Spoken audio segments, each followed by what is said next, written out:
Déjame, Pachito, decir algo antes de entrar en la charla en sí, de cómo surge esta charla, tu invitación.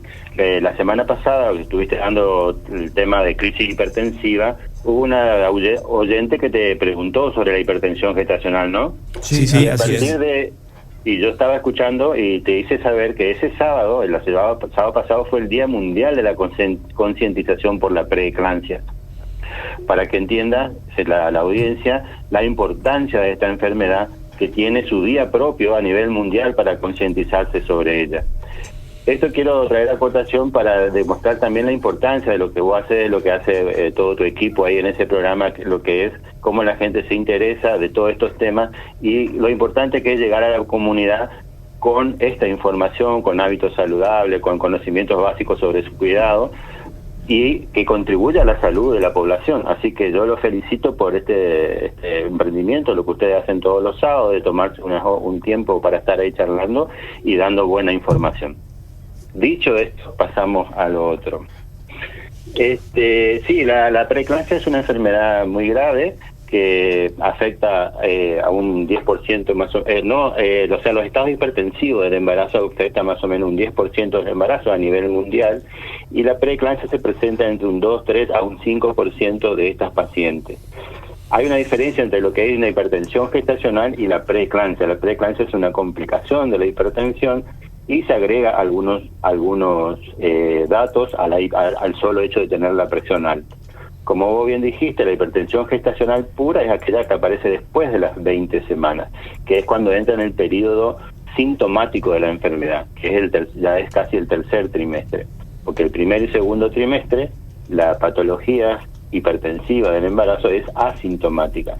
Se está produciendo todo el proceso fisiopatológico que va a manifestarse primariamente con la hipertensión, y ahí es donde uno empieza a buscar y a tratar de diagnosticar tempranamente si hay o no una preeclampsia, porque son dos cosas distintas en cuanto al manejo, en cuanto al seguimiento, en cuanto a los resultados perinatales.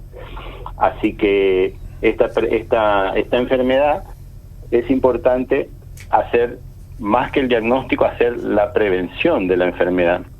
O sea, en el primer trimestre, cuando la paciente va a sus primeros controles, tratar de determinar si esa paciente tiene riesgo o no de hacer una preeclampsia. Hay muchas formas. La más básica, empezamos, por supuesto, como siempre, con una historia clínica. Por eso es importante que la paciente que se sabe embarazada o que sospecha que está embarazada, tiene que ir lo antes posible a una primer consulta para que su médico ya la empiece a categorizar de entrada si va a tener o no riesgo de tener una hipertensión o inclusive una preeclampsia. Con la historia clínica ya nos acercamos un poco a este diagnóstico, o sospechamos al menos, ya que existen las distintas sociedades científicas, establecen criterios mayores y menores para sospechar este riesgo. Los criterios mayores, por supuesto, el primero es de haber tenido preeclampsia en el embarazo anterior. Pero también tienen riesgo alto las pacientes que son ya hipertensas, que tienen enfermedades autoinmunes como el lupus, diabetes, enfermedades renales crónicas. El embarazo múltiple, por ejemplo, hacer un diagnóstico temprano de un embarazo gemelar es importante, porque esa paciente tiene más riesgo de hacer la enfermedad, porque tiene más placenta, tiene más superficie placentaria, y la que está involucrada acá en esta patología es la placenta.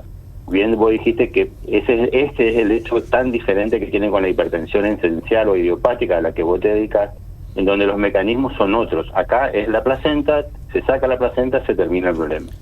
Flaco, te hago una preguntita, sí, o sea, para ir resumiendo esta primera parte de tu charla. O sea, yo destaco, porque voy anotando algunas cositas, la importancia del control prenatal, ¿no? Sí, totalmente. Entonces, es aquí donde todo lo que es embarazo, donde las pacientes apenas se saben embarazadas, tienen que acudir a su médico y llevar un control estricto de acuerdo a las recomendaciones, ¿no?, que le hace su médico.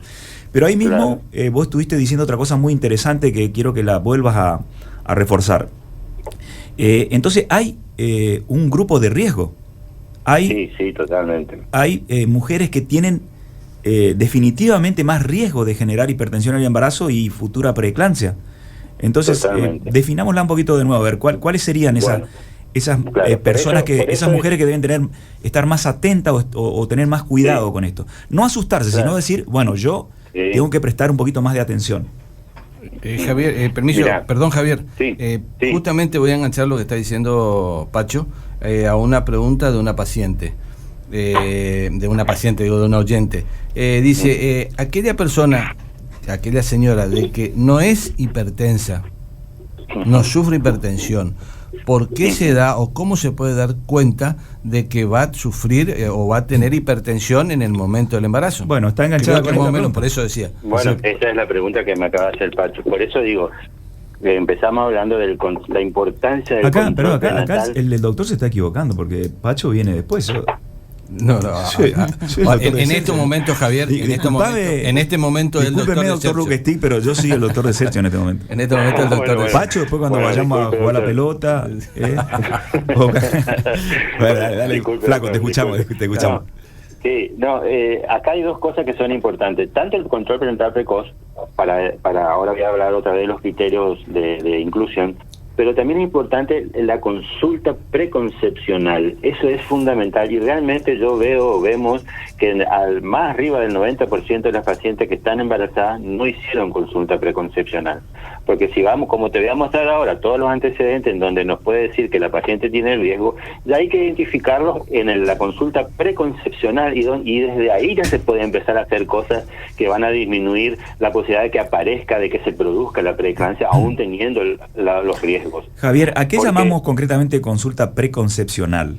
Y la consulta, O sea, ¿la paciente ya preconcepcional, sabe que está embarazada o está programando? No, claro, es preconcepcional. Claro, La por eso paciente está quiere programando para que sí, lo hago planificar para el que la embarazo. gente entienda bien los términos médicos.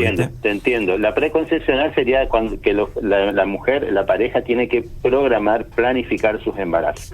No puede Eso ser sería que un ideal, día- digamos, ¿no? Sabemos que después en la ideal, realidad por supuesto. ocurren muchas otras cosas, pero Por eso, bueno, eso pero sería yo lo creo que ideal. es lo ideal y no se produce porque, bueno, hay falta de esto, de lo que Por eso, no hay concientización.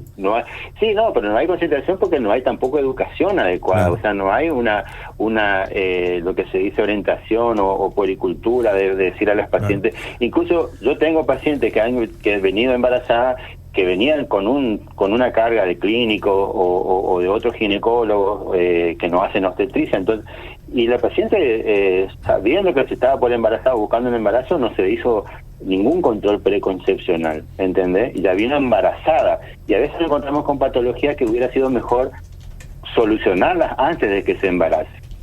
En ese sentido es que yo te digo, por ejemplo, si una paciente, ya podemos identificar, si es una paciente hipertensa crónica, vos mismo sabrás más que yo cuántas pacientes debe ser que son hipertensas y no saben y se embarazan sin saber que son. Entonces eso tenemos que diagnosticarlo antes de que se embarace, o que tenga un lupus, o que tenga una diabetes tipo 1 o 2, una enfermedad renal. Son todas cosas que se tienen que ver preconcepcionalmente ya.